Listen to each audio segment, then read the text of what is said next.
Good evening, everyone, and welcome to the June 12th zoning board hearing. Tonight, we have on the docket 3 hearings. Before that, board members, I'd like to get a motion and approval. A motion, first of all, for the minute meetings of May 8th. Motion. Motion by John, is there a second? Second. Second by Dave. All those in favor? Opposed? That's unanimous. And welcome. Hi. You went to the Dairy Queen, didn't you? I wish. How come he doesn't yell at you? He doesn't yell at you. Afraid to. Never knows what he's gonna get. I wanted to beat me up. Okay, you want to pass this off to Melissa, please? Those are the minutes. Okay.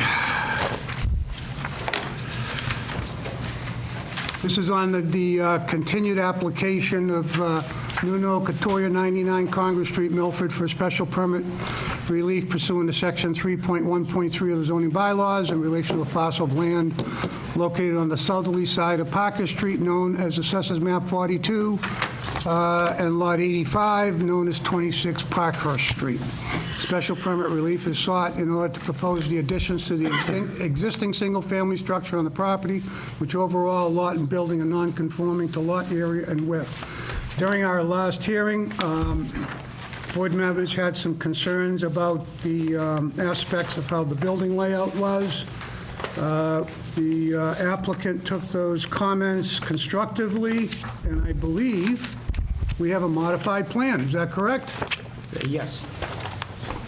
Did this get in the file, by the way, electronically? Do you know? Okay. So this is the revised one? Yep. This is the only copy you have right now? Why don't you grab me another one? I'll put this one down that end.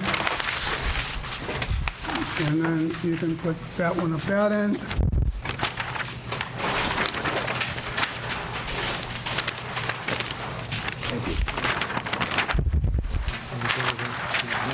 So prior to this plan, I believe we should have, oh, that's a good one, okay.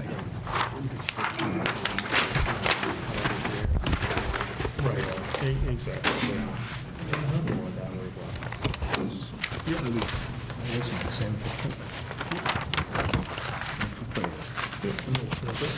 So the first floor plan now reflects an office area, and then a lavatory that's open to the kitchen island and the living room and dining room. And then when you go to the second floor, we've identified 3 bedrooms, a primary bedroom with a full bath and closet, bedroom 1 and bedroom 2, along with a main full bathroom in the hallway, along with a washer and dryer in the hallway. I think this is a much better improvement look, and I think it clearly identifies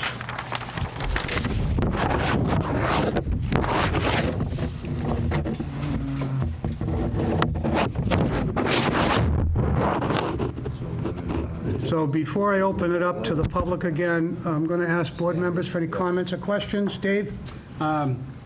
I think at one point we talked about water runoff, but we're not really extending the foundation or anything like that, right? Correct. I think what we want to do in the decision is to have him work with the town engineer if necessary to control any type of water on the property. She's aware of the situation down there. So what I would like you to do is, before you leave, if you could give Melissa your cell phone number and direct email. Yeah. That way there, if there's any issues or questions, we can just Yeah. nip it right in the bud right away concerning any of the water issues. I know there was 1 or 2 people that were concerned about getting additional water, and that's always been a big concern. So we thank you, first of all, for trying to take this eyesore and bring it back to life. Thank you. You've done a great job up there on some of your other projects I've seen, so I appreciate all the hard work you do. Besides that, Bobby or Mark, do you have any questions? No, I'm good, thank you. Good. Anybody else want to be heard on this particular application? Parkhurst Street? Okay. If not, Did you sign and date that new plan? Did you sign and date that new plan? This new plan I will, once we vote, yes. So concerning that, as far as conditions, I believe the house plan is acceptable under its conditions and not more than 3 bedrooms. Is that correct?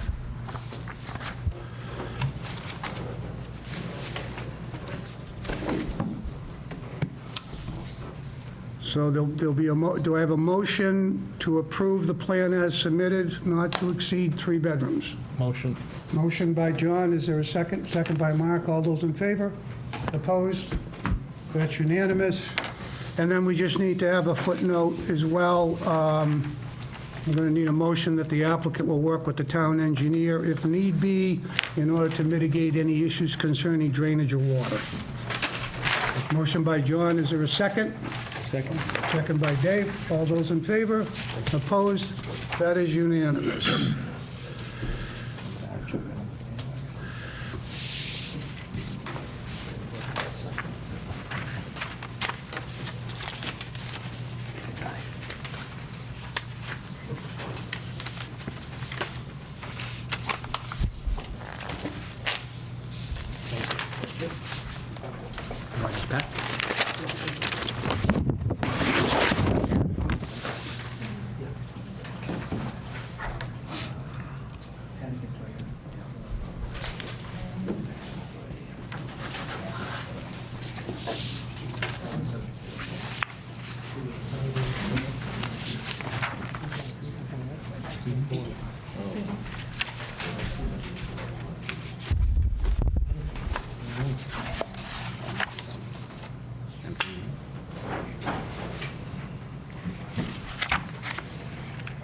By the way, while we're at this, I'd like to congratulate Mr. Capizzulo for all the time you spent as an alternate member on the zoning board for the years that you've been here. How long has that been? I lost track. Over 8? I think so. We've graduated now to a full-time member. We wish you luck and welcome to the board. Thank you. It's an honor to be on this. What's that? No, No escape, huh? Right, right. it locked me up. Melissa won't let you. This first plan I'm signing to put in the folder. So you will have the 20-day appeal period. First thing you should do, once that decision is rendered by town council, you'll need to record that. You want to record that for your own protection as well. Good luck. Thanks for being here. Thank you. And thank you for doing the modifications. It was greatly appreciated. Have a good one. Thank you. Good luck. That's going to come out nice after seeing that eyesore. Pass that down to Melissa. Okay, on this next application, anybody have any conflicts? Okay, if not.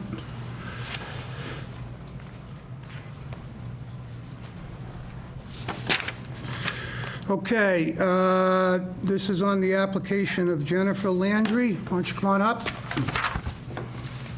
This is on the application of Jennifer Landry, 51 Madden Ave, Milford, for variance relief in sections 2.4 and/or 2.5 of the zoning bylaws, as those provisions relate to a 15,664 square foot parcel of land, known and numbered as 51 Madden Ave. The variance relief is sought in order to erect a 28 by 36 foot garage to the rear of the property, closer to the property line than otherwise permitted. The proposed garage will have one room over it and will not contain nor be utilized as any accessory dwelling unit. With that, let me review the application.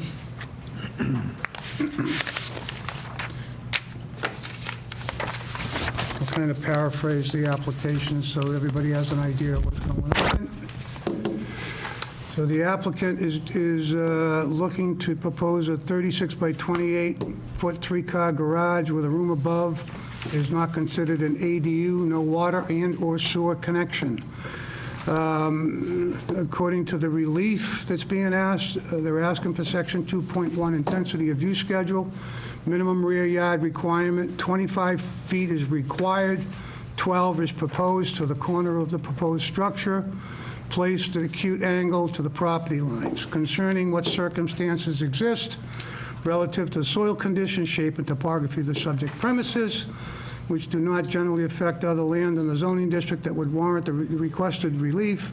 The applicant states the garage is set on an angle and would add access driveway and affect aesthetics of the existing house. Concerning the question if the variance were not granted, what hardship would be caused by the circumstances described. The applicant states vehicles would be left out during inclement weather. Additional cost for extremely large driveway and wood channel aesthetics in existing house. So we can clarify that. Concerning the question, state why you feel the granted variance would not cause substantial detriment to the public good. The applicant states the variance will allow detached garage to be located closer to the rear lot lines by right. The garage will enhance property and allow indoor storage of vehicles. So with that, before I turn it over, this has gone in front of the planning board. The planning board reviewed this petition at their scheduled meeting on June 3rd and recommends the following. The planning board has made a favorable recommendation subject to no sewer and water connections to the garage. See town plan letter attached. And I'll paraphrase.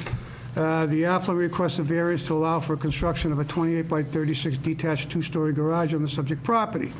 The existing shed and pool are to be removed. Specifically, the proposal is to construct the garage within the rear yard setback. The adjacent parcel 40-0-102 had originally been reserved for a future subdivision and street. However, since it was never completed, what would have otherwise been a front yard along the street is now just a side yard.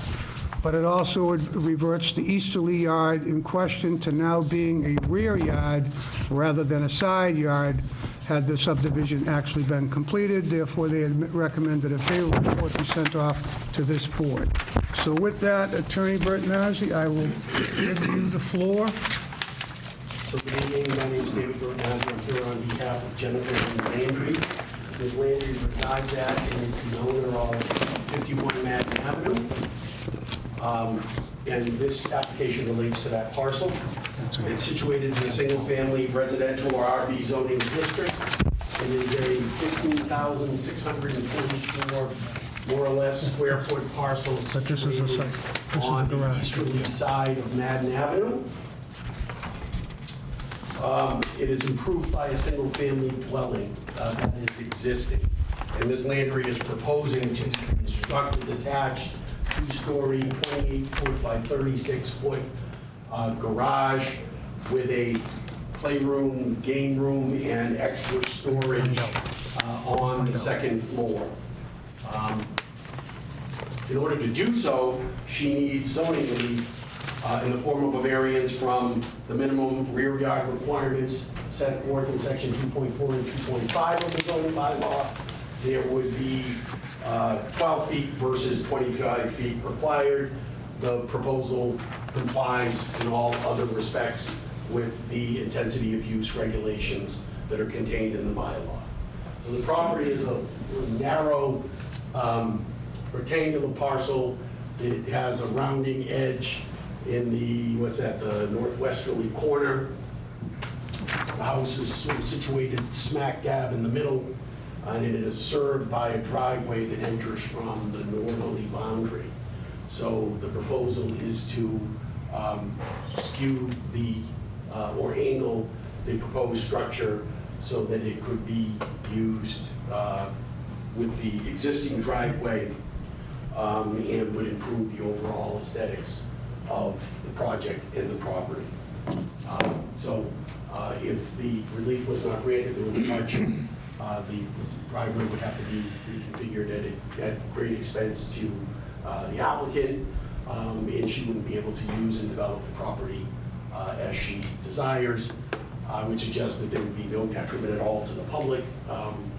The the addition isn't going to impact traffic in any way, isn't going to impede pedestrian safety, is going to permit Ms. Landry and her father and the other occupants of the house to store all of their vehicles indoor and out of sight. It will enhance the appearance of the property, it would improve and increase the value. Okay, thank you. That's it, we're happy to answer whatever questions. So I'll just make a couple of comments. Anybody in the audience that wants to be heard on this, we'll go through the board questions, and then we'll turn around and we'll ask you. So let the board get through their questions, and then I'll turn it out to the public. When you address the boards, please address everything through the chairman. Use the microphone so that we can all hear you. But a couple of things, just as a layout question. So the current entrance in there, is that not owned by the applicant? Correct. Nor the other house owns that entrance, correct? Right, so there is an existing paved driveway. I haven't done the title on it, but Ms. Landry tells me it's been there for 25 years since before. Right, because there's a bunch of acreage in back of it. So my understanding with that is that there's a lot of wetlands. You can actually see them here on the plan. So if somebody reserved that to put a subdivision in the future, but I think then discovered that the costs of the infrastructure didn't make the project. Depending on, is it all, it's probably all wet. I haven't done, I think it's I know a lot of it was wet back it's there. pretty significantly impacted by wetlands. So that's why the town is indicating that now the side setback is actually within the boundary of 16 feet. Is that what they're considering, a side setback on the side of the lot? No, it's the rear yard. It's the rear is 25, this is 12. Well, I think what Larry was saying in his opinion letter was, had this been developed, you'd have two fronts and two sides, but Right. in It's not there. reality, it's not It's going not to there. happen, and that's Right. what we have here. And then 41 feet on the other side. Would the entrance be expanded onto the property, that access way? I think there would be some work on the subject parcel to, expand the driveway a little bit so that it is the width of the garage. So the GIS, Dave, shows the house next door is in the same position with their driveways. Yeah, I have a copy of that too. Yeah, and that's been like that for A long as time. long as I remember. She's been there for 25, you said? So it's been- 25? Is that a paper road? Do you know? No, it's private property. Private property. It's not accepted, I'm sure, from what I'm hearing. No, it's not, no. It's owned by people, they live in Dennis. Layout, but never Yeah, utilized. and there's actually frontage further down the street. So if someone at one point could go through there, turn around and come back out, yeah, that further piece down of- the street. That asphalted, right, piece of land is owned by somebody else, Yep.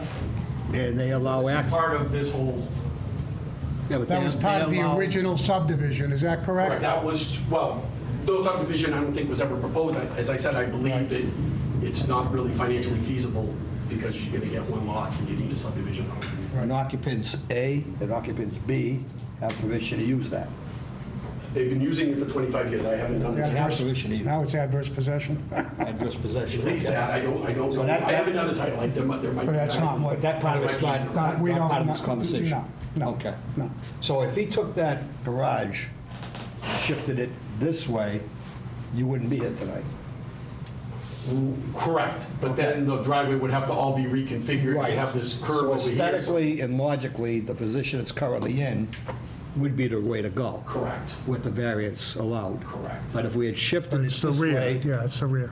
Well, then, yeah, then it's going to be sort of behind the So house. the only thing we're given a variance for is a point. Correct, this little point at the back. That's it, okay. So the paper right here? It complies in all other respects. Add it over here, 'cause I- Could be And 15. you're getting rid of the pool and the Yeah, shed. it's 15. Correct. Well, the sides are 15. The sides are 15. The rear is 25, and this wants to go to 12. That's what it is. Dave, any other questions? No, I mean, it would just be the legality of, if it was expanded, in other words, at the location of where the property doesn't belong to them, are we even allowed to allow the expansion of the driveway Where I know it's there'd on a probably be an property. adverse possession for what's currently there, but can we allow something that? Yeah, again, I don't know that there is any plan, I think if you look closely at the plan, the expansion is on the actual parcel. Actually on the parcel, so. Correct. So I from a, believe if from a there's any- legal standpoint, we could grant access, and it has nothing to do with the fact that it's. We're not granting We're not access. granting. Or not grant the variance, but it would have nothing to do with the access into it. This board's not legally responsible for that issue. Worst-case situation, whatever happens, if this all of a sudden gets eliminated, then she'd come in off the street. Right, right. But even then, she would probably want to have it angled in that manner so that she can get at it and Right. it doesn't sit behind her house. Right. And she'd be squeaking by to try to get in and out. Right. So that angle, in the event that the property owners who live God knows where decide that you can't use it anymore, the angle that's being proposed would be more beneficial in the event that was shut off. I would think so. Okay. It wouldn't hurt it at the very least. They have another way of getting it. Correct. She'd just have to install the driveway. Yeah, that would be costly, but I doubt that, I Right. mean, And it's that's- not going to happen. And that's the goal. The goal is to avoid having to install a brand new driveway and have curb cuts all the way along the roadway. Bobby, I'm all. you're all set? Yeah. So far, you're all set? So far. All right, I will turn it over to anybody in the public. Please stand up, announce your name, please. Lou Idarola. Blue Ida Roller, okay. We're actually owners of the property that you're talking about in the back section. I guess I have a couple of questions. Could the garage be sited on the property elsewhere and still meet the 25-foot rear setback? I think you could twist it and squeeze it in, but again, then you'd kind of be tucked behind the building, and it would affect its use and the appearance. So the only, This is the sort of best design. yeah, so the only hardship would be more of an inconvenience that is pretty much self-created by the applicant? Well, costs and I wouldn't say that. I don't think you could turn into that second or third bay. If it went perpendicular, or I would say in the same direction as the house, how would you get into the second Well, or you third could, bay? a lot of things you could do. You could certainly not do a three-car garage. You could probably do something less than that. I just looked at it briefly, and I thought that you could probably site it there without causing. I'm used to hearing hardships as they relate to size, shape, and topography. Okay, it's also location of buildings and structures Well, on the lot. It's not just the shape of the lot. If you look at but the it can be statute, all. also references. If you let me finish, it can be all those, okay? Size, shape, and topography. Not necessarily a hardship that's self-created by the individual because of something they want to do on the property. Hardships are not Isn't necessarily... everything a hardship based on what? a Everything would person be a hardship, and you folks would be inundated because we're all getting older as time goes on. We're all going to need special considerations in our homes and so forth, and you could make a hardship out of anything. It would drive you folks crazy doing If you read the that. statute, it doesn't just say of the lot, it says of the lot and the structures on the lot. So the fact that this house is situated where it is and the driveway configuration is what it is, that can be considered in terms of hardship. My comment is you can site a garage on there for this woman on her property and still maintain the 25-foot setback. I would encourage you to see what you could do to do that. The other thing I questioned, and I'll ask the board, even though she has indicated that she herself is not going to make it into an ADU unit, my understanding is that because of the great old state of Massachusetts, they passed a bylaw saying that even if she signed something and said that, she's not going to do an AD unit there, the variance goes with the property. She could sell the property to someone else. Someone else could come in and put an AD unit in there by right by the state. The state has taken that. You can do it now. Without this. That's right. The state has taken that right So away it's from not us. an ADU. Even if it was, Right. there would be a garage back there with an additional dwelling unit that you could legally rent out. That's my point. That's exactly my point, is the fact that you can't... That's you Jerry, a can't- question? If we grant this, and he doesn't want an ADU put in there, et cetera, currently, Right. we're granting something that's non-conforming.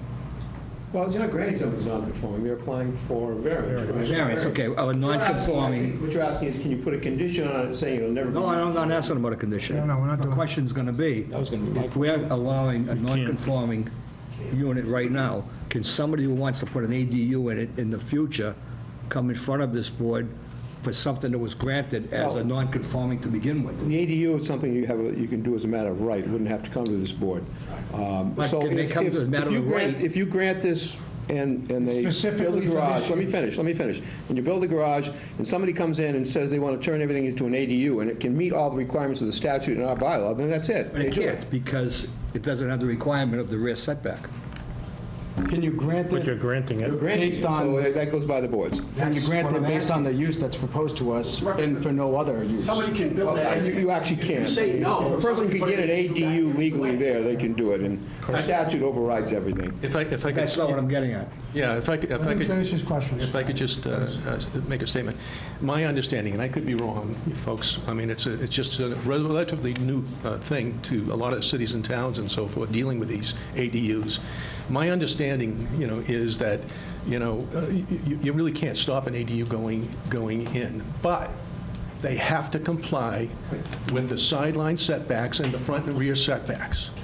What you guys are doing here right now is taking that away from me, okay? It's my protection under that back property, okay, is that setback. This is where my, Whoa, whoa, whoa, whoa, hold on. Do you own the back property? Yeah. yes. So why would that affect you? Why? Is that going to Let me affect the put it- let me value? put it this way. Is that going to affect You the live in a value? I'm house- asking you a question. Yes. Do you think it's going to affect the I value? do, I absolutely. Totally disagree with you. Well, let me put it this way. If you had a lot, you live in a house, okay? If someone was going to violate your setback, your next-door neighbor, would that bother you? Again, it's not going to devalue your property. It's abutting wetlands. It's not wetlands. I had that property It's right here. surveyed by Lou Guerriere, How long okay? We ago? did a wetland study on How it. long ago? Doesn't make any difference. The wetland study, okay, that was done, okay, exist. was done because we were afraid that future developments would put more water onto our property.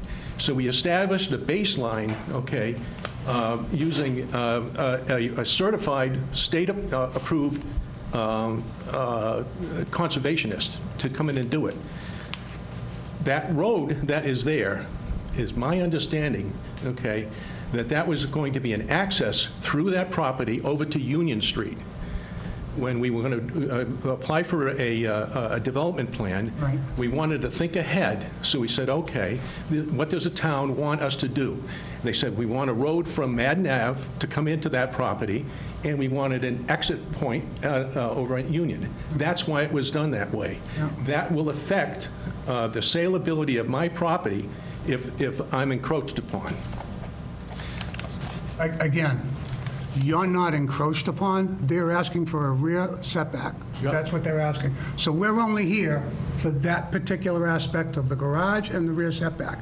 I think we get your understanding that you're opposed to it, and that's absolutely your right to do that. Yeah, but what I'm trying to say is, there are no reasons that she has provided in terms of hardship, because the hardship that she's referring to is the fact that she's going to have to spend a little bit more money for a driveway, or she may have to change her plans in terms of the number of garages she has or its location on her property. That's the only hardship, and it's not a hardship as far as most boards are concerned. You can check it with town council. So I would disagree with that, because the statute expressly makes reference to structures and where the structures are situated. So, Well, town council was here a Well, long former time. town council. Former town Long time ago. Listen, it's an argument that he's making, and I understand the argument. David's making an argument. Your board has to decide whether or not there's a hardship. Right. So I wouldn't engage in a lot of argument. I mean, Mr. Idarolo has presented his position, Mr. Bertinaz has presented his position. You gentlemen have to take that under advisement and make your decision. Part of it will be whether or not there's Still a don't have hardship. an answer yet. That's your decision. What's your question? My question's back to the ADU. If we That's a grant, different question. We're not into the ADU. I'm asking a question here. The Well, then ask question the is, question. if we grant this variance, and somebody in the future comes up with this garage and says, I want to put an ADU here, That they have to meet the current ADU criteria? No, because we're Because we're granting. granting the variance. Granting a variance. That's all right. I answered that a while ago. Right. You But just- put an ADU there either way. If you deny this, it doesn't mean there's not going to be an ADU there. Right. Yeah, but it's still got to meet the setbacks. We can put in the decision, no aid, It doesn't matter. You can put it in there, but it won't have any not effect. on the setbacks. We can put it right in on the setbacks.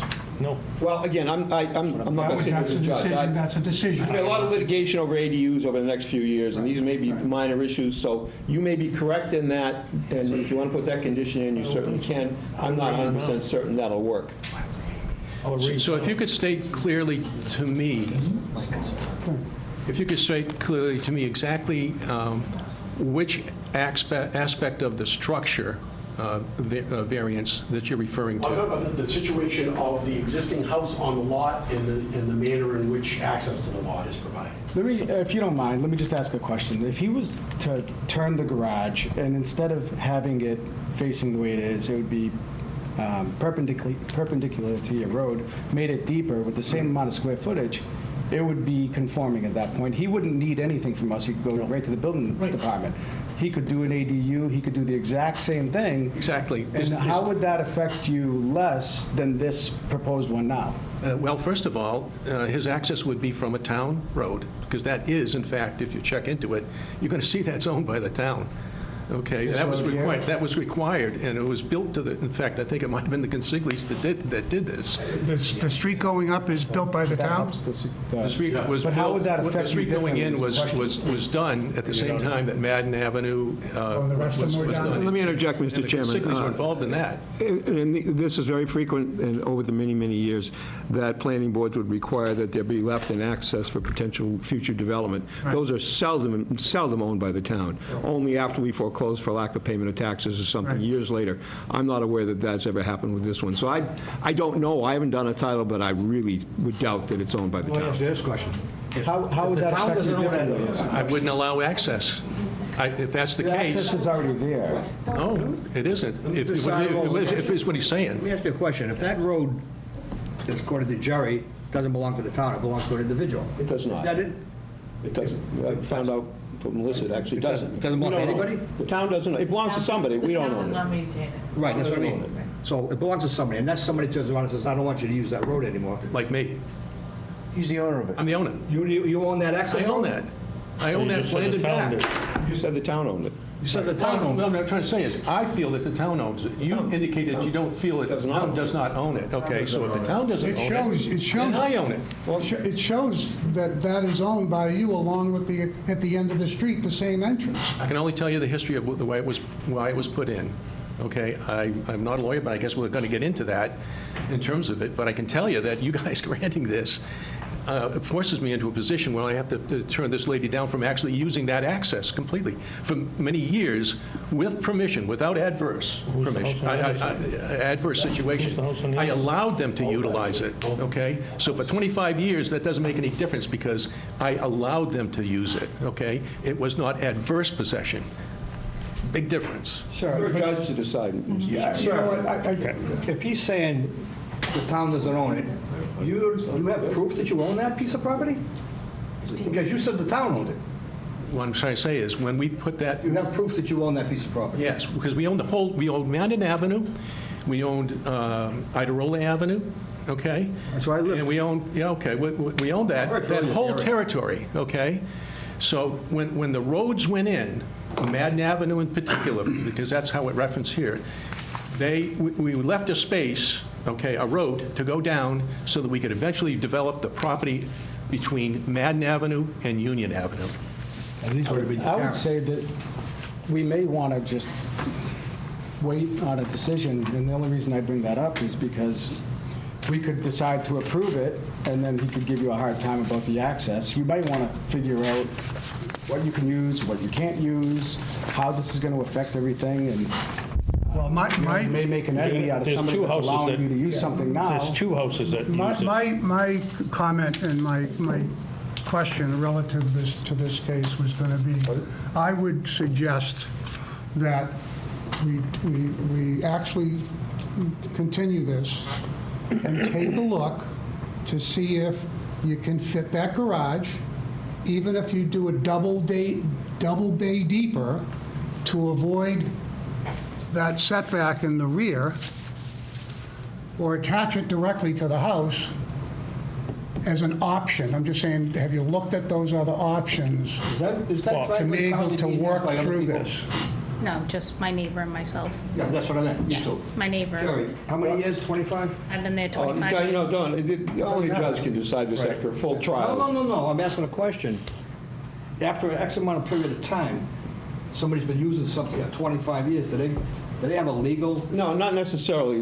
They All of a might, sudden, the owner but can they come up and might, say, but there's "You a can't lot use of, it anymore?" Mr. Idarola clearly knows the law because he said he's allowed it by permission. So that becomes an issue. If I allow people to use my property by permission Where for was 50 somebody years, 25 then years ago? it doesn't matter. If it's permissive, you don't gain anything. It has to be adverse possession. It has to be against the ownership rights of the owner. So Sounds this is like not the something you communication can should make be a judgment between all on. three You of you can't guys. decide adverse Let's possession. not- let's- Here is, can I say something, please? I think that if you would reposition the garage, three-car garage, you have to put a little bit more asphalt down, is that correct? Because the reason you angled it was because of that, for the most part, correct?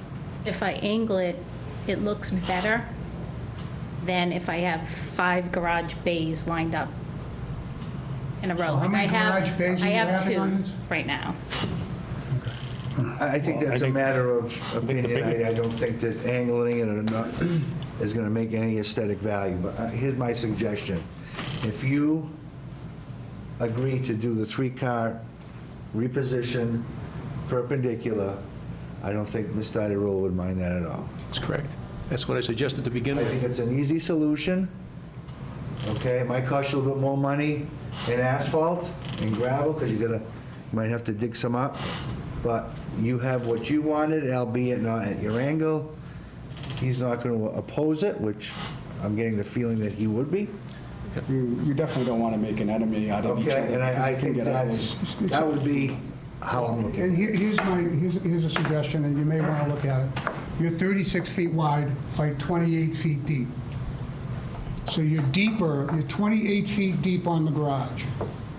You can take that 36 feet, reduce the 36 feet, and go 32 feet deep, and maybe shorten that garage up, but you end up with double cars in each bay.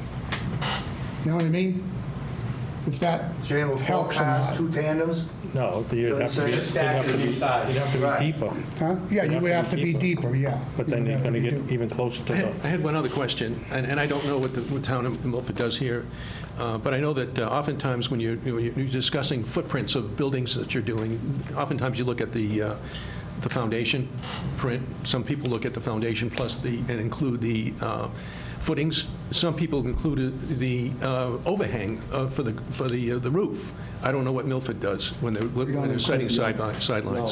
It's just a foundation. It's the funny, I foundation. ran into Right, we're it. also worried about the roof pitches Yeah. and the height of those roof pitches But he- to make he's saying- sure it doesn't get, But I think he's saying, someone's going to sit there and add up 2 or 3 bedrooms or any of that stuff as well. And I just, Mr. Idarola sometimes do adhere to that, because I went through an adverse possession in Norton where the roof overhang was the issue, not even the building itself. right, that's why I asked the question. Mr. Idarola, if you took her ability to use that driveway away, would you do the same to the neighbor across the street? We're going to have to. Legally, whatever I have to do, I'll do. So you're going to burn 2 houses? Okay, let me finish. Just saying, I mean, Let me it's something I finish. don't want to do. Let me finish, sir.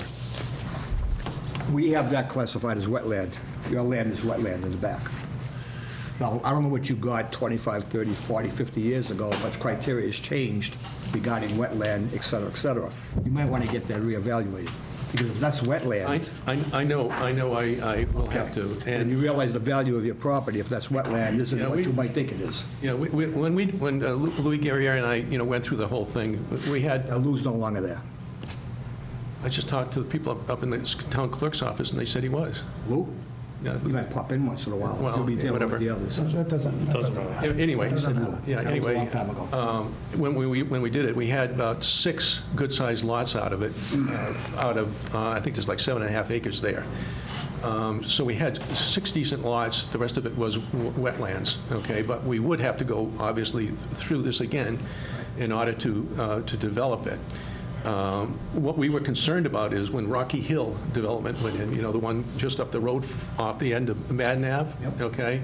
They had to put in, a bunch of retention and detention ponds up there. Jim Nagara's property. We were concerned, okay, that it was going to increase the problem for us, okay?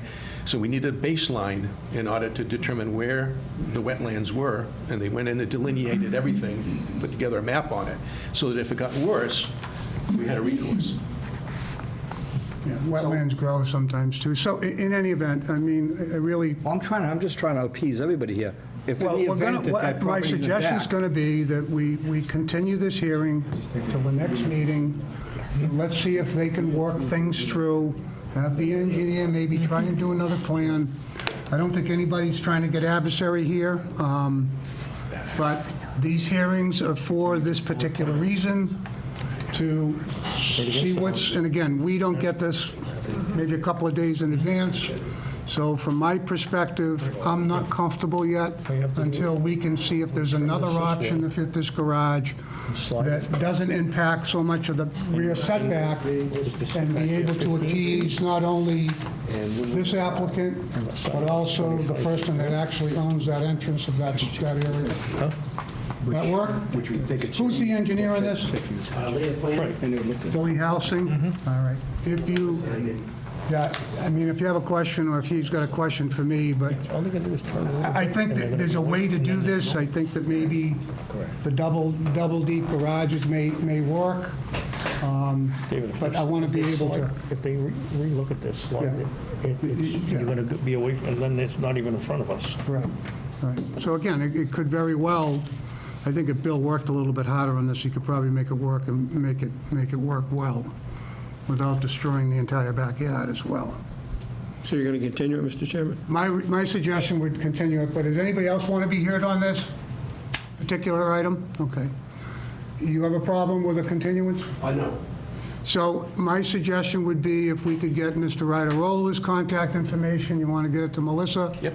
And we'll do the same with Mr. Landry and see if we can kind of get this thing worked through. I appreciate your consideration on this. Well, you got to continue it to a date and a time. so- Yeah, so Dave, it's Bill Halsing, so I don't know what his schedule is, if he's got to relook at this. could we get some confirmation on who actually owns that piece? He owns it. Yeah, he owns it. You have to go with I that. looked it The town does not own it. so. I'm pretty sure you own it. He owns it. I looked You're it not up. going to resolve the issue, who has rights and... No. He owns it. I know he owns it. He said, How much time do you think you need? You're not going to resolve that. Another month? Yeah, I think a month will probably do it. When's our next hearing? July 10th? July 10th? Anybody away? Well, you're all away. I went away at 11, so just in time. What time? What do we got on the docket? Anything I'm right here. now? With one other right now. Right now? So we're looking at probably, are we doing 6 o'clock? Up to you're going to do 6. Please. 37. Yeah, I think 6 will Six, work. please. Yeah, 6 will work? All right. All right, so we'll continue this to July 10th. Did you say 10th? July 10th.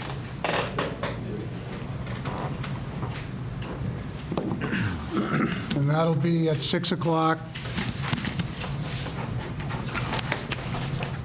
Please make sure we have everybody's contact information. I'm available if someone needs to speak with me for any questions, if you need clarity.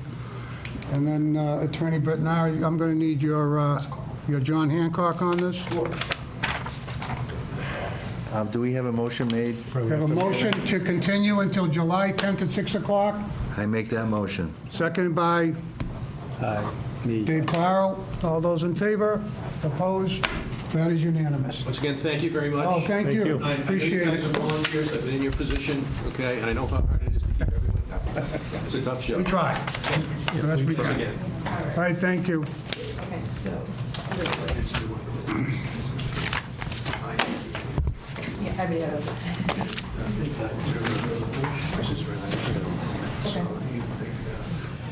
I think think we would have heard him. We would have heard him by Oh, approval. absolutely. All right, so I said that. I said we should Dave, continue. just try to get up the turnover. Yeah, you still have an angle. We approved it, we would have heard him. Oh, God, yeah. Good. You're asking the wrong person. All right, Dave, thank you, Dave. You should ask that in advance. yeah, not. There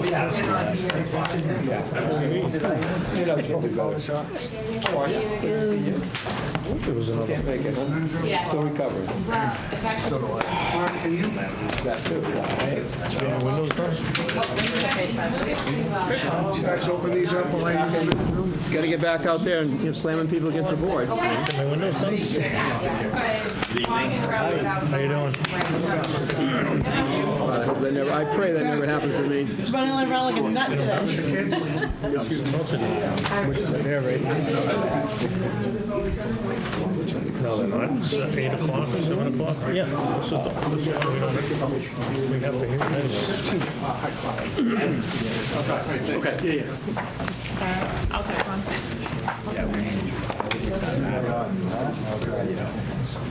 I've seen this building before. Where have I seen this building? It's yellow. Who was the architect? You need one, or you have your own slides there? Yeah, I got one. Okay.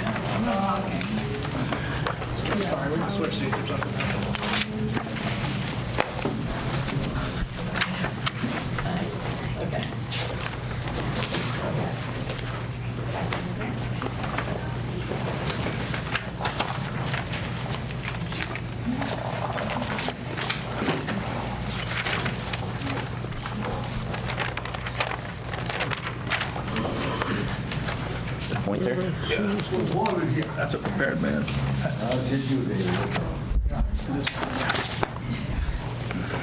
It was really nice when I first got here. And everyone sat in the room there. Yeah, who would have thought?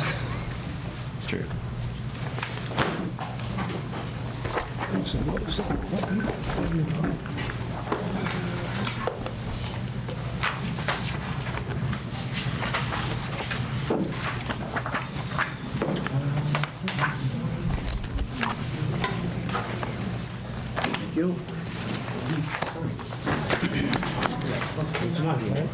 Thank you. Here's the, We helped him. Big time. You make that guy an enemy? He doesn't seem to. Okay, now I remember it. I couldn't piece it together when you were talking. I just got your text message, by the way. Did you? has everybody got them? I have mine. I have a question. Is this the same as this? No. That's our presentation Yeah, here. this is just a That's our project presentation. narrative. Okay. So we're going by the narrative today, or were you going by both? Presentation. We're going to use the presentation. Okay.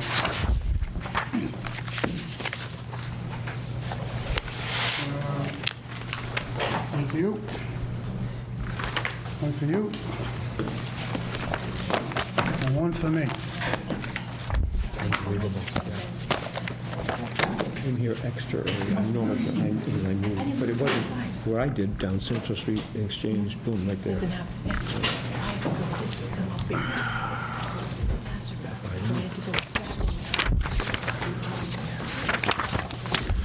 Okay.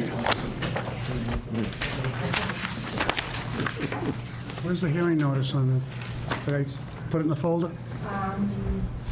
The previous folder? I probably did.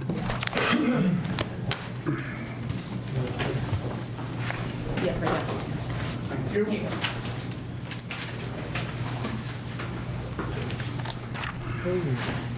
Okay. Chase, you still with me? We still have the audience with us after we had to take a quick break? Okay.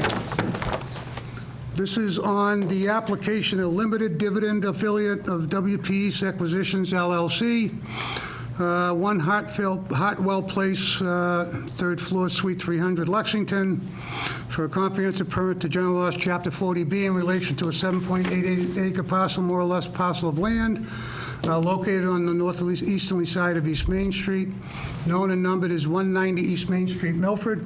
The petitioner proposes to develop and construct 200-unit residential complex and 4-story residential buildings related structures, which buildings will include a mix of 1-bedroom, 2-bedroom, and 3-bedroom units. The development will contain the requisite number of low to moderate income units.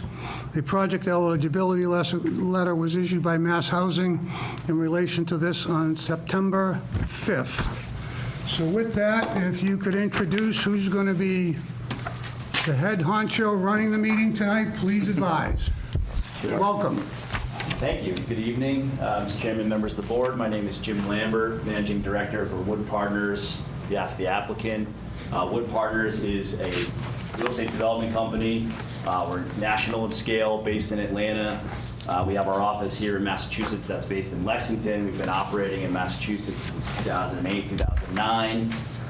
One of the most successful and in terms of the number of units built in the state over that period of time, we've built over 5,000 units. So we have been active as much or more so than anybody in the field. We are specifically focused on building ground-up multifamily development, Class A, so high-quality rental housing. We're not really doing a whole lot of mixed use. We're not doing condominiums. What we do is apartment development. We do it really well. And we're both on the development and the construction side. As you can see on page 2 of our overview, we have developed all over the state, from as close in as Cambridge and Somerville to as far out west now as Worcester and everywhere in between, particularly up and down 495. It's similar to what we're proposing here tonight. So we're excited to be here in the town of Milford and show you what we're proposing. Okay, great. Thank you. Who's next? Well, I was going to keep going. You can sit down. You don't need to keep on standing up. The microphone's right there. Yeah, fair enough. So, Do me a quick favor. Would you go to the board and kind of give me the building structures over there? You know, 4-story, 3-story, 2-story? Yeah, absolutely. Yeah. Just as an overview. No, it's okay. So, as you mentioned in the intro, 200 units, 4 residential buildings, 1 what we'll call a clubhouse or an amenity building. These are 3 buildings that are 48 units in the back, 1 building that's 56 units in the front. They're all 4 stories except for the clubhouse amenity building, which is a single-story building. All right, great. Thank you.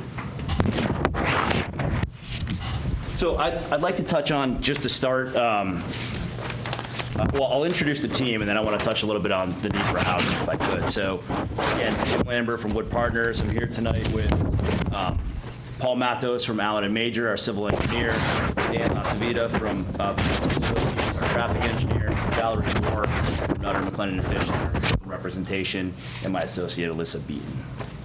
Great.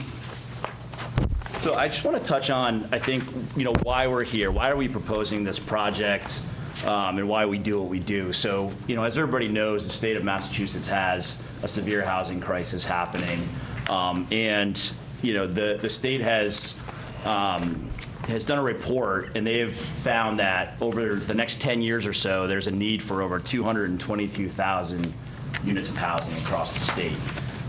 That's obviously a tremendous need, and it's not going to be filled with one project or even one approach, but certainly one approach, that we can put our stamp on is ground-up multifamily housing. The supply is obviously impacting, current and future home buyers tremendously, as well as renters. Rents have continued to rise to an unobtainable level. Cost of housing is unobtainable, certainly with the interest rates where they are today. People are leaving the state for that reason. And so we feel a strong need to build more housing, both on the mixed income side, meaning market rate and affordable. Obviously, in a 40B development, we're 75% market, 25% affordable. Today in the state, it takes upwards of over $200,000 of income to afford the median home price. So we're here to do our small part with one project here to try to chip away at that. More locally, and I think more important to you folks is, the town of Milford recently did a comprehensive plan, which I thought was great. I read through. I clipped some I think important pieces from that in the presentation. I won't go through them in great detail, but it identified themes throughout the comprehensive plan, and certainly one of those themes was housing. And the need for housing, both affordable and market rate of all types, for sale and for rent, for seniors and for non-seniors as well. And, I thought it was just a really interesting take because, you don't see every town or municipality identifying that need and admitting that it's there. And you guys have done that, and I think I commend you for that. And I think what we're proposing really falls in line with what that comprehensive plan outlines, and that is diversifying housing, including affordable housing, obviously, which we'd have 25% of these units. So going a few pages past, I'll just touch on briefly that another piece of what was included in that comprehensive plan was a focus on a revitalization of the downtown. And while this Familiar with the plan. Yeah, so Familiar with the plan. I just want to point out the support that this project would have on the downtown. So obviously, we're not in the downtown, we're about a mile north, but the comprehensive plan, identifies a need for housing in and around the downtown area. Again, admittedly not in the downtown, but we think we're within striking distance that these residents would folks. That's what it needs. To overview the project, and I'll turn it over to Paul. So obviously, everybody knows 190 East Main Street is the address. 7.89 acres, approximately 200 units. As I spoke about a minute ago, we're proposing 4-story residential buildings, a clubhouse, and surface parking. There'll be a mix of 1-bedroom, 2-bedroom, and 3-bedroom units, a clubhouse amenity space that's standalone that will have an outdoor pool, fire pit, grilling stations, and then inside we would have on-site property management, lounge areas, work-from-home space, and fitness space. 25% of the units will be designated affordable for those earning up to 80% of the area median income, and all 200 of those units would count towards the affordable housing count, the SHI list. So with that, I'm going to turn it over to Paul Matos to go through the site plan in a little bit more detail. Again, Paul from Allen & Major, our civil engineer, and we'll go from there. Good evening, board members. So our driveway. So our driveway is located on the northerly side of the site here. We picked that site there because that's the higher point on Main Street, East Main Street. So that helped us with elevation-wise. The first 100 feet of the access driveway in these parking spaces are going to be sloped at 4.5% to get us to a flat plateau around a certain elevation to make all these buildings relatively flat. And then the rest of the site's going to be graded, so it's roughly around 1 to 1.5%, just to drain water to several low points, as you can see from catch basins that we have located on the plan throughout the site. Stormwater is going to be handled through a bunch of deep subhooded catch basins that we have located on the property. Those are going to be piped through a water quality structure prior to going into the infiltration system. One system's located here in the northeast corner, and then we have another drainage system located here in the southeast corner. Both drainage systems have been designed to account for some infiltration, and also has an outlet control structure to meet pre-development flow conditions for peak flow rates to satisfy stormwater handbook and also the MS4 regulations general permit. We do have wetlands on the property here, which is located on the easterly side all the way down to East Main Street. It kind of follows an existing ditch that's through here, and there's a culvert pipe that ties into the existing system on East Main Street through here. For utilities, we're proposing a sewer connection. So each building will have its own sewer connection, and it will come out with a new sewer line, 8-inch line that's going to tie into the existing line on East Main Street that would flow in the southwest direction towards the pump station down at that corner. For water, we're going to be proposing 8-inch water main that's going to come off the main axis here, and then it's going to be proposing a loop around the clubhouse and also a loop around Building C. And each building will have 2 connections, one for domestic and one for fire protection, because all the buildings will be sprinkled. For electrical, we're proposing a rise-up pole here at the northwesterly corner of the site, and then underground conduits to several transformers located adjacent to buildings. All those will still need to be coordinated with National Grid, and the final locations will be based on coordinations with National Grid. The project will require us to file a notice of intent because of the wetlands and doing work within the 100-foot buffer zone. We'll file that once we get an understanding on what's happening here with the ZBA and comprehensive permit. So that's the simplified version explanation of the plant site. If anybody has questions, I'll feel free. Is there a deceleration lane at all coming down? On East Main Street? Yeah. No, there's 2 lanes here, but there's no deceleration. I'll defer to traffic to talk about that. Dying to talk to traffic. Ask a question, Mr. Chairman? Sure. Have you consulted with and worked with the sewer department and the water department at all? We have not yet. So we're early in the stage yet that we'll have to coordinate with them. I know we met with them to get the sizes of the water line and the information that he had out there. I know he did say the sewer pump station is kind of running at capacity, so we'll have to coordinate with them and see. Yeah, that's going to be particularly important, the sewer, and working with them and doing whatever's got to be done to make it What work. about the fire department? We did receive a letter from the fire department. They had, I want to say maybe 6, 7 comments. Nothing critical. One of the things for our fire vehicle movement plan that we have in the package that we prepared had some slight dimensional differences. I think we were off 4 inches on the overall length or something like He's that. concerned about access around all the buildings. Yeah, he was concerned about the access, but it's not a requirement to provide vehicle access around all the buildings.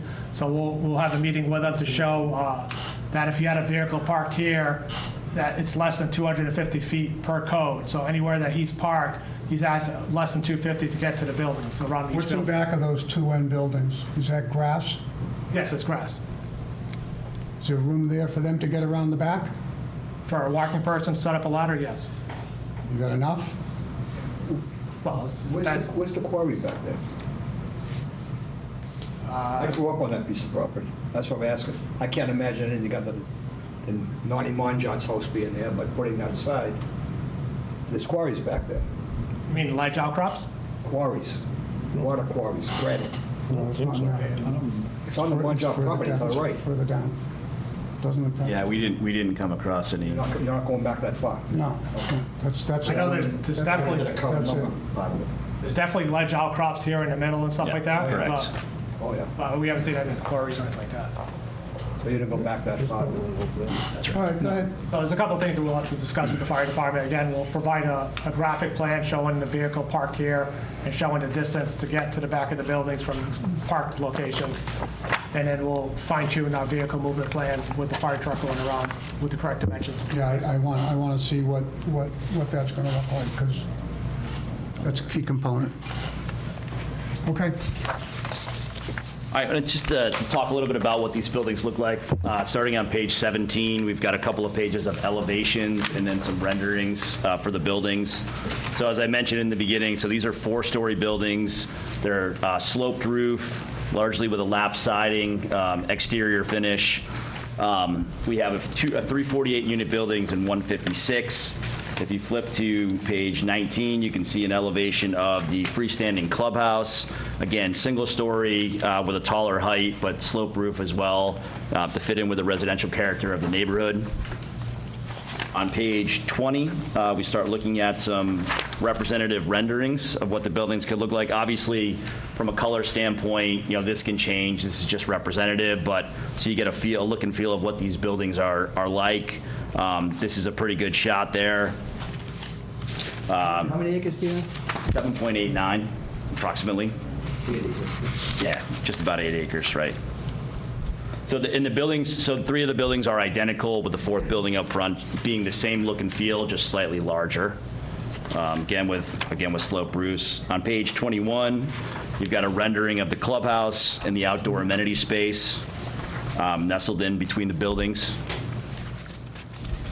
How many spaces do you all allotted for parking?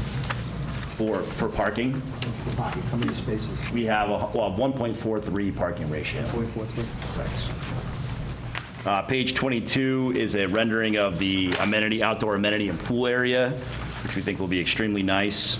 You're going to have you planning on a pool? I'm sorry? Planning on having a We are intending on having a pool. So yeah, so the pool right now is shown on the plan here. We've had pools before, David, and they came in and asked us to change it. Any amenities for pets?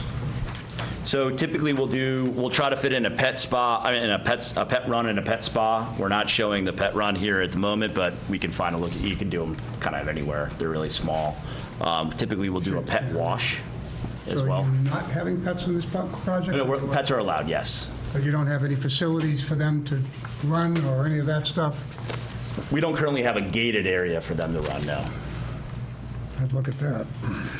Page 23 is a rendering of the patio area with the outdoor fire pits and string lights, a nice outdoor area. And then 24 is just showing sort of a landscape plan, not a colored landscape plan. We can supply that at a later date. And with that, we can talk about traffic. So I'm going to turn it over to Dan. Page 25 starts the presentation on traffic. Thank you, Jim. For the record, my name is Daniel Lasivita, or Lasivita, as most people call me. A transportation engineer with Vanass & Associates. We are the transportation consultants for the project. Just to kind of give a brief overview of kind of where we've been as it relates to transportation for this project. This was, I don't want to say a first for us, but the transportation peer review process has actually been completed up until this point. We started way back in January of this year when we submitted our transportation impact assessment, or fancy word for a traffic study that included a detailed assessment of vehicular volumes, pedestrian and bicycle facilities, as well as public transportation services within the immediate vicinity of the project site. That was then followed up on April 1st with the first peer review letter by BSC Group, who had a few minor comments as they related to the traffic study. They were mainly just requests for additional information, things of that nature. And the main outcome of that letter was that they were in general agreement with the methodology that we used, as well as the conclusions and recommendations that were made as a part of the study.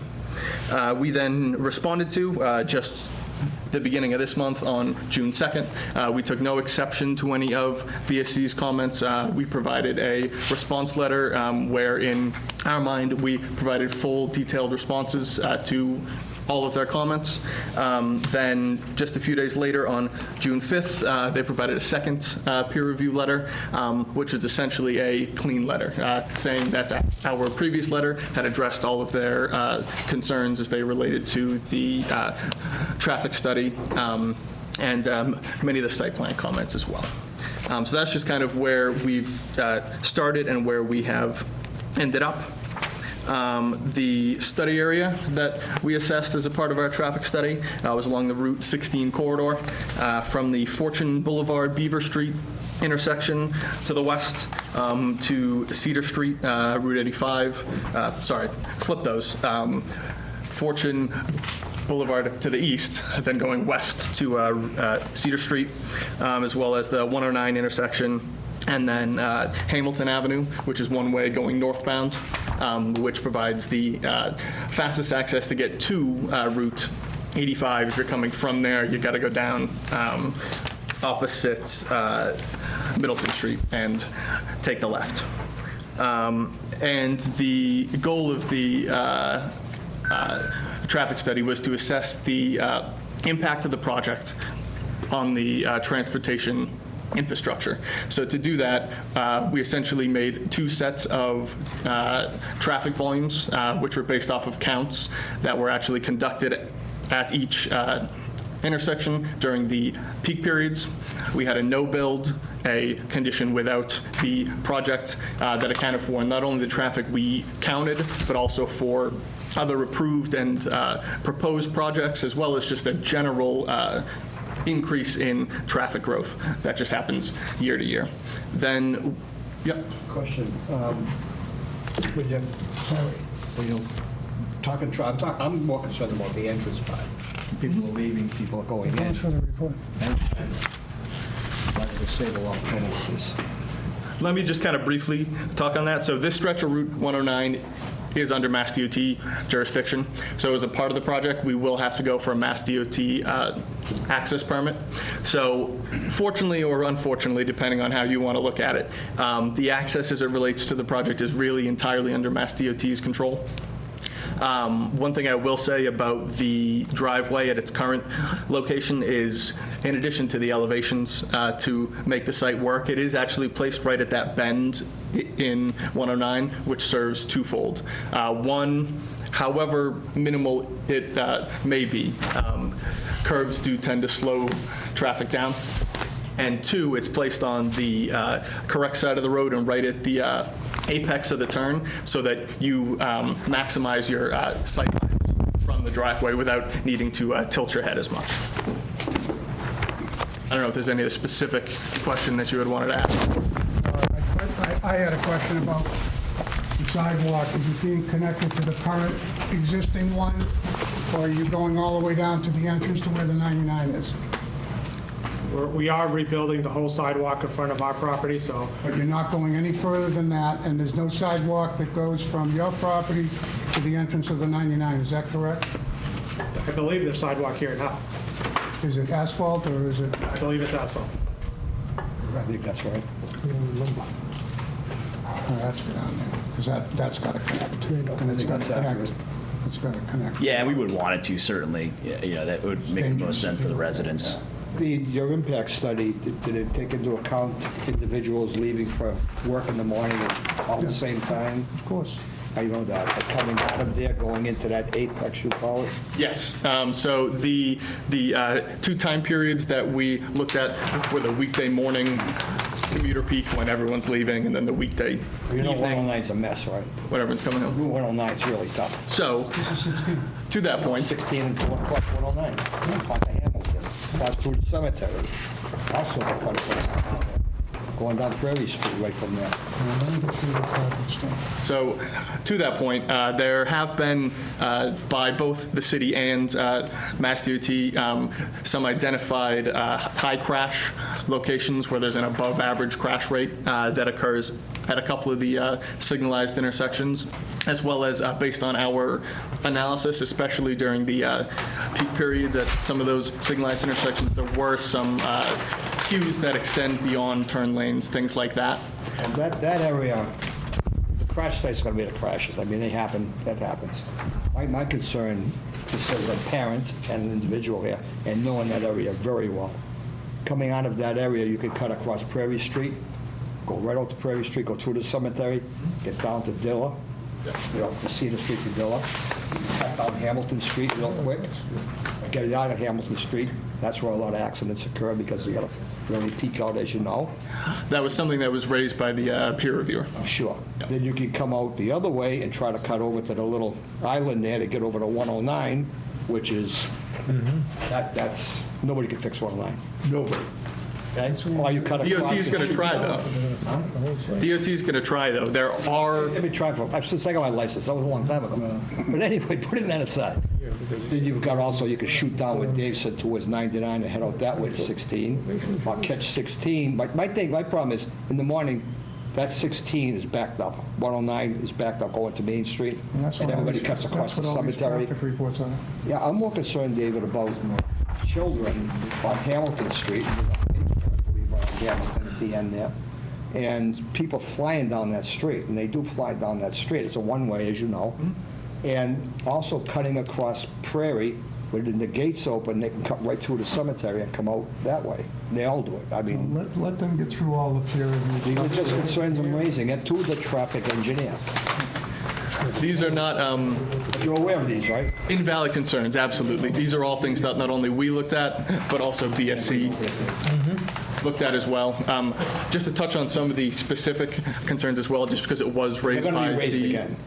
peer reviewer. Okay. Not saying I would expect anything less, but these were things that were raised by the peer reviewer that we do have responses to. One of the main ones being coming out off of Hamilton. There are those walls there that do restrict lines of sight. So when you kind of approach those intersections, you kind of got to do a twofold. You got to pull up and you got to make sure, okay, there's no pedestrians I can see in the sidewalk. Then once that's done, then you can start to pull out and go, okay, are there any? Oh, they're going to be shooting down there because it's catch 495 right there. So that is one of the other, and you kind of touched on this as well, is there are and do exist within this area many ways to get to and from a lot of the major roadways. You can get to and from 495 by going essentially both ways on Route Perfect 16. location to go 5 different directions. That's no doubt about that. But you only have, basically, in a nutshell, there's one entrance and exit, period. There's one. I don't There's no disagree with that. alternate To the route site, anywhere there else. is one, yep. Okay. You had something about buses. Go ahead, keep going. Yep, so just kind of getting back on track. We developed the no-build and the build condition, then essentially did our analysis of the study area between those two conditions to determine what the impact of the project is. Just on an average day, we found that over the course of a whole 24-hour period, the project is expected to generate around 900 vehicle trips. And a vehicle trip is a one-way trip. So a vehicle that leaves in the morning and comes back in the PM, that counts as 2 trips. 900 trips is about 450 vehicles, et cetera. Then during those peak hours that I talked about. On a 24-hour period? On a 24-hour period, mainly you can make the argument 16 hours is really when you're going to see the majority. Reasonable hours. Then during those commuter peak periods where both the project is generating the most traffic as well as the most traffic is on the roadway as well, we expect the project is going to generate between 70 to 80 vehicle trips. Obviously with the majority leaving in the morning and arriving in the PM. Then once you disperse that onto the roadway network, kind of going some up towards Cedar Street, up towards Dilla Street, some maybe trying to get onto 109 or going up towards exit 48 up 16. Looking at that, the comparison between the build and the no build condition, we found that really the material quantifiable impact of the project was a increase in vehicle queuing of up to 2 vehicles. So if you're at a lot of these intersections now and say there's 7 cars in front of you now, with the construction of the project and the addition of that project-related traffic, we expect on an average day it'll go up to 9 vehicles. At most. That depends on which lane you're in, at which intersection. Sometimes you find it to be 1, sometimes it was none if it's a less congested movement. Then based on that, and I also kind of briefly touched on that DOT and the town have received funding for some planned improvements along 106. As well as there are more coming in the pipeline. 106. 109. Sorry, 109 en Route 16. We wish it was 106. So kind of taking all of that into account, we provided a series of recommendations as they relate to the site access. I'd be happy to go into those if anybody wants, but they've all been implemented on the site plan as they relate to width, site distances. I'm also going to things like follow that. up with the police chief, because I know Mass DOT's accident information is pretty far off from what we have locally. So I want to get a report of the crashes in front of these 2 sites. Yeah, that would be good information to have. And again, you know, I haven't dived into this plan, but you're not even close to 2 spaces per unit, correct? Correct. 1.4. You're 1.4. And you got some real tight areas over here to try and get even the firefighters to the back of this building. So you're going to need to look at this a bit, because you're pretty far off in 2 spaces, and you have no plan for any additional parking. You have space available for additional parking if at a later date the board retained an ability to say, no, you've got to do more after a study, as some of the other projects have. I mean, not as currently constituted. You but know the that's certainly- bylaws, you know it's 2 spaces, but you designed this anyways. You know we have 2 spaces in the bylaw. In the underlying bylaws, correct. So, as an owner and developer of multifamily, we have found across the state that our parking needed similar type I get it. properties has been around I 1.5. get it. I get it. but that's what our bylaws mean. How close is that front building to East Main Street?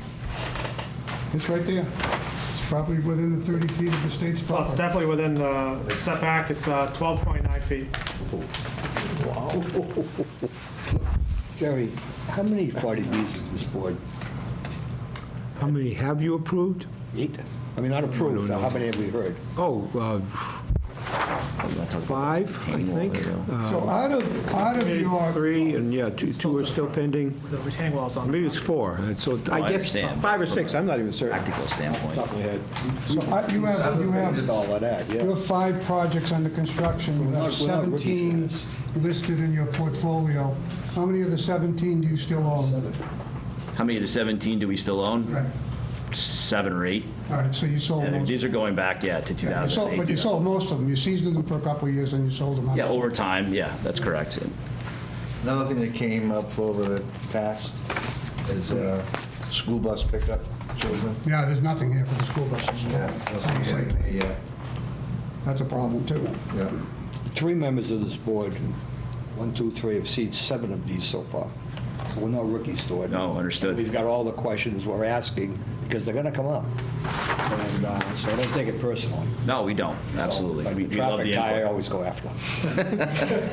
I could tell that. Always. I could tell that. Wait until the water guy comes in. He's used to it, I'm sure. The water guy's the next guy I go after. That was all for me from traffic at this point. We just provided recommendations, peer reviewers signed off and said, Yeah, we agree with I'm that. reviewing the feedback and some of your reports that just came in. Yeah. I've told every traffic engineer that had to deal with 109, God can't fix 109. Just, that's on record. Yeah, Mr. Chair, just to reiterate, I know the board knows this, that the traffic peer review has been conducted and effectively closed out in terms of responses. The stormwater civil peer review, they provided responses the other day that we have and, are noted and we'll be looking at. Have you And we appreciate it. scheduled yet for the sewer? Have we discussed the sewer Have you connection? scheduled for the sewer department yet? Sewer commission for sewer connection? No, we have not.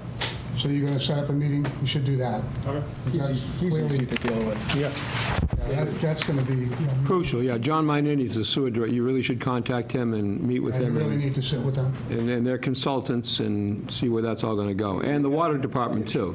It's separate. It's not the water and sewer. We have a separate water department. Understood. So you need to meet with them also.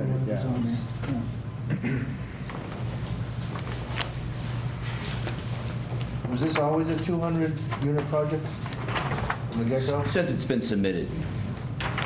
Yeah, I mean, we looked at different iterations of it, when we were looking at the property, certainly. Okay. But since it's been submitted to the state, it hasn't changed. Just one of your staple, these are your staple buildings layouts similar to what you did? Correct. Yeah, same, so you're not creating anything new. No, they're tried and true. They have units that Copy people and want to live pasted, in. Basically, building plans. all Well, that so there. in Massachusetts, right, we're not like Texas where every site is different. So unfortunately, or fortunately, depending on how you look at it, we have to customize our plans to the site. Every site's got different topography and different shape. We're not getting the rectangles that are flat like we are in some of our offices called down in New the England. south. What's that? It's called New England. That's right. That's right. So we do have to customize them, but in terms of the, Well, obviously, if we're looking at you designed some pretty nice buildings. I appreciate that. And we pride ourselves on the quality of our buildings and, we've had tremendous success renting them, across the state.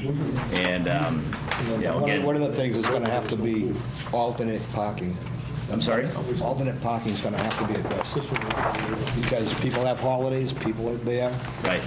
and all of a sudden, somebody's parking in somebody else's space, and holy hell breaks loose. And so there's gonna be Yeah. alternate parking, an overflow area, things of Right. that sort.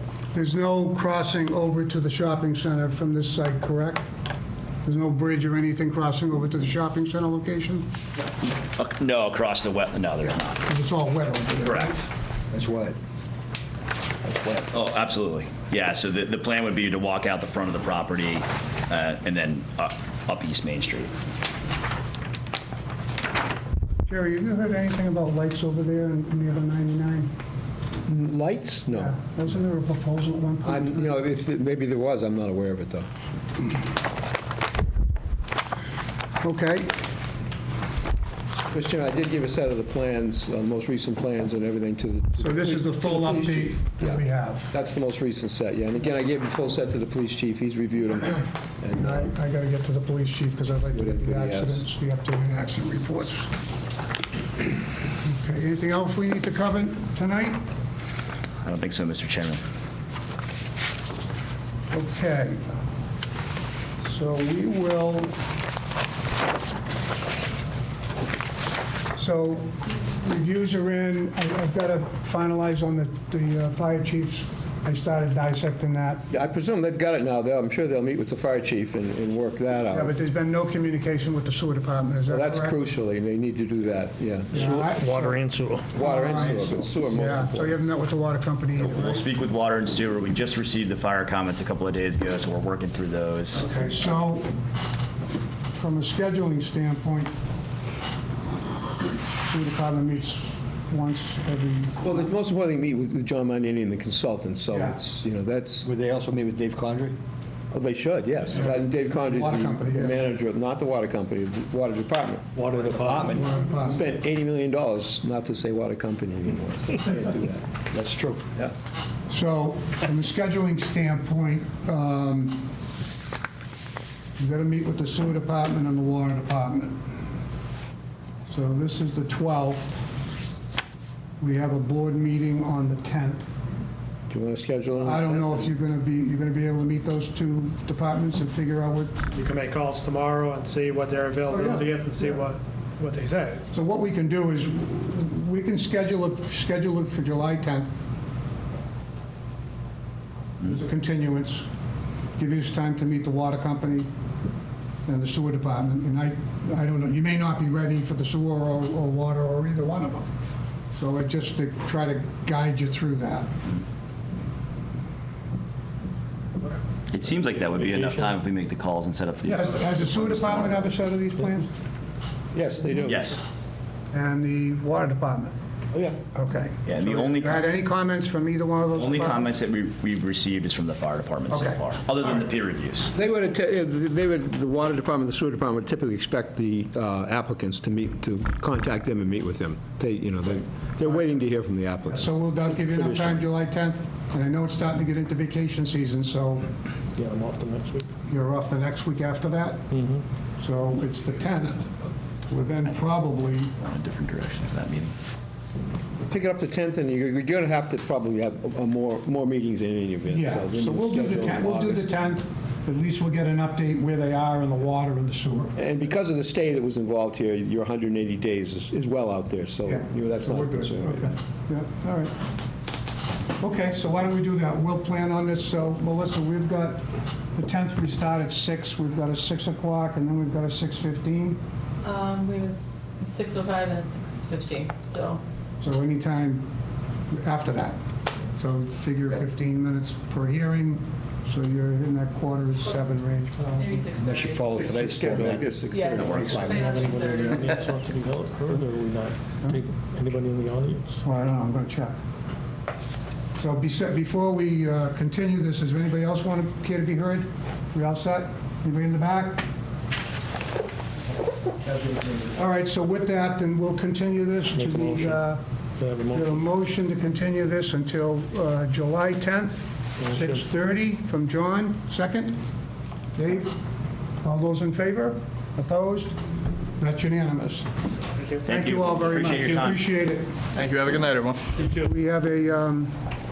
We have a motion to adjourn. Make a motion to adjourn. Motion by Mark, second by John. All those in favor? To adjourn? Opposed? That's unanimous. Thank you, everyone. Thanks, everybody. Have a good night. Traffic guy coming back?